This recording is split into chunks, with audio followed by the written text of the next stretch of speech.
I think from Kim Jong-un's point of view, and this certainly has been the narrative that we have seen in North Korean media at the very authoritative levels and way to the bottom, the less authoritative, that the world is a very dangerous place. Northeast Asia is a very dangerous place, and the security risks for North Korea are increasing and that they are growing by the day.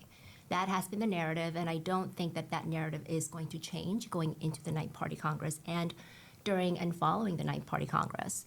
I think certainly from Kim Jong-un's point of view, he's keeping his eye on how the world is evolving, right? The geopolitics, how the regional order may be changing.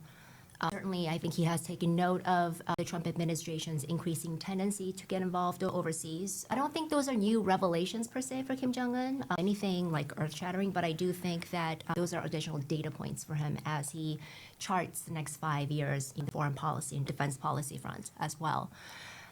So it would be interesting to see, I think from my point of view, during the party congress, as he gives his report, which should last about 2 or 3 days based on precedent, how he sort of explains or describes the current global order. We have seen him using terminology in the past, like the new Cold War or the unipolar world that has quickly changed to a multipolar world.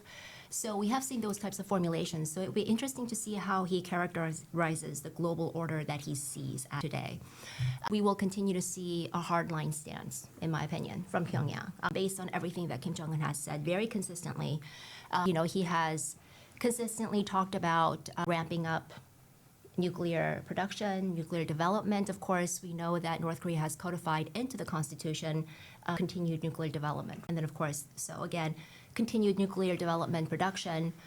He has also talked about just 2 days ago the next stage of bolstering the nuclear deterrent. Of course, back in September, just after he's come back from China, he talked about unveiling at the Ninth Party Congress a new Pyongyang policy, not Pyongyang line, which I thought was an interesting distinction. Pyongyang policy of developing conventional and nuclear weapons. So I think that's the trend that we will continue to see.